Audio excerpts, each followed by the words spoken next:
Fala galera, análise de Cruzeiro 0, Flamengo 2 pela 27ª rodada do Brasileirão. Começando a nossa análise pela distribuição dos times em campo, o Cruzeiro entrou num 4-2-3-1 e o Flamengo num 4-3-3.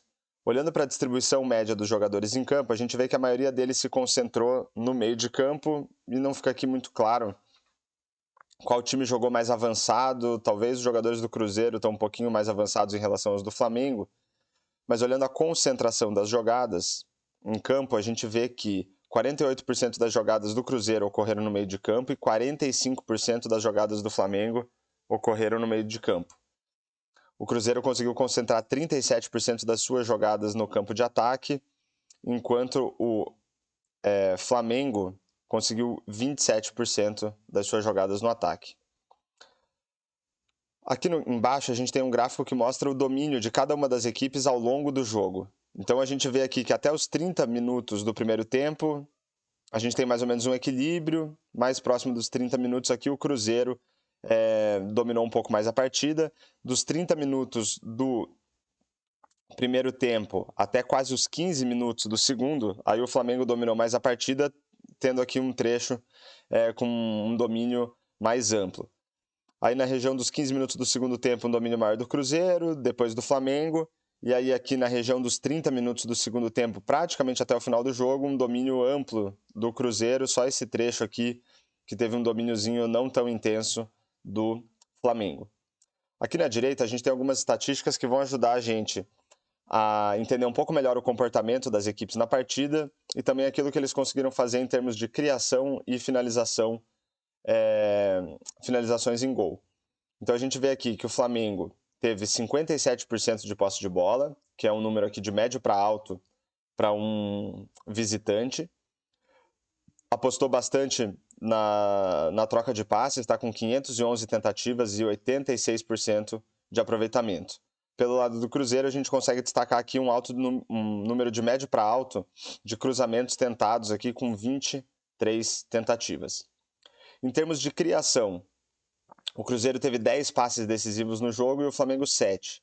Passes decisivos são aqueles que permitem um chute a gol ou pré-assistências, que são um passe que na sequência tem uma assistência para gol. Para os dois times aqui, seja o Cruzeiro como mandante, seja o Flamengo como visitante, a gente tem um número mediano aí de passes decisivos para cada uma das equipes. Em termos de expectativa de assistências, 0,36 para o Cruzeiro e 0,85 para o Flamengo, que é um número de médio para alto aqui, com 4 estrelas para um visitante.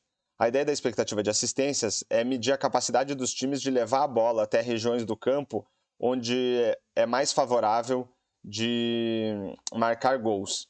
Então, não necessariamente os jogadores conseguiram finalizar em gol, ou se finalizaram, não necessariamente conseguiram marcar os gols. A ideia é só ver a capacidade do time de levar a bola até essas regiões mais favoráveis para marcar o gol.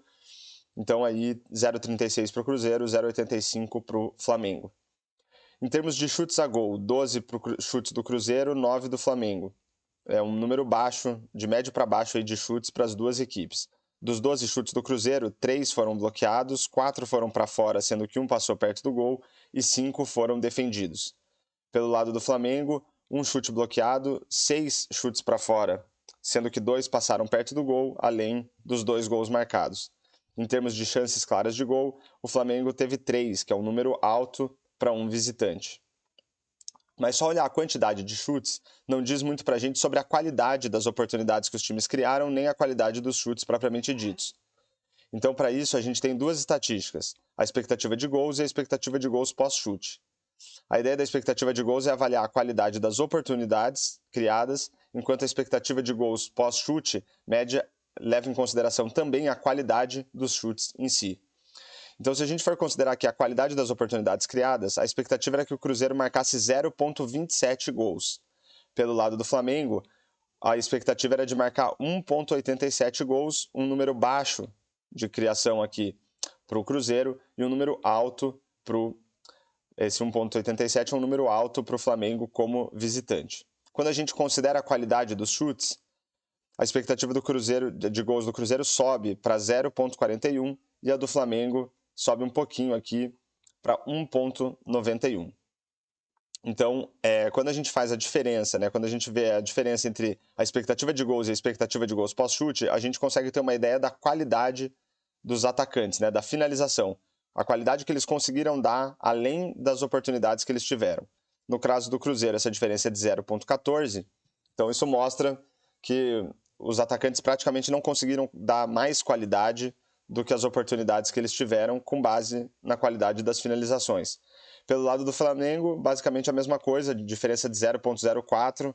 Então, praticamente não alterou aí a expectativa de gols com base na qualidade das finalizações dos jogadores. E quando a gente compara a expectativa de gols pós-chute com o número de gols efetivamente marcados, a gente vai ter uma medida da qualidade dos goleiros na partida. Então, com base na qualidade dos chutes, a expectativa era que o Cruzeiro marcasse 0,41 gols e ele marcou 0 gols. Essa diferença dá 0,41 positivo e vai dar uma dimensão para a gente da qualidade do goleiro do Flamengo na partida. Então, a expectativa era que ele tomasse 0,41 gols, né? Se é que isso a gente sabe que não é possível, mas aqui é só uma estatística, e ele tomou 0 gols. Então, ele teve um desempenho relativamente bom, não tomando nenhum gol, sendo que a expectativa era que ele tomasse 0,4. Por outro lado, a expectativa era que o Flamengo marcasse 1,91 gols com base na qualidade dos chutes, e ele marcou 2 gols. Essa diferença dá menos 0,09, praticamente zero também. Então, isso mostra que o goleiro do Cruzeiro, ele passou meio neutro no jogo. A expectativa era que ele tomasse quase 2 gols, que era o 1,91. Ele tomou 2 gols, então era mais ou menos o esperado. É interessante ressaltar aqui que tanto a expectativa de gols pós-chute quanto o número de gols marcados pelo Flamengo também é um número alto, considerando que é o time visitante. A gente tem que dar um desconto aqui por conta do pênalti, né? Que é um momento ali, é uma oportunidade de gol que tem uma expectativa de gol alta e uma expectativa de gol pós-chute também geralmente alta. E para finalizar a nossa análise, se a gente olhar aqui todas as estatísticas, desde passes decisivos até número de gols marcados, todas essas estatísticas eu considero que são estatísticas que ajudam a gente a entender a qualidade do jogo. E se a gente for olhar pelo lado do Cruzeiro, todas essas estatísticas têm uma estatística aqui com 3 estrelas, uma com 2 estrelas e as demais aqui com 1 estrela ou 0, né, que é o caso aqui do número de gols marcados. Já pelo lado do Flamengo, boa parte das estatísticas tem 4 estrelas ou mais, né, expectativa de assistências, chances claras de gol e toda a parte aqui de expectativa de gols e número de gols marcados. Então, se a gente pode avaliar a partida como interessante ou não, teve qualidade ou não, muito mais pelo lado do Flamengo do que pelo lado do Cruzeiro. Então a gente finalizou aí mais uma análise de Cruzeiro 0, Flamengo 2. Espero que vocês tenham gostado aí da análise. Peço para vocês se inscreverem no canal, deixar um comentário e um like e compartilhar o vídeo para o YouTube divulgar mais esta análise. E falou!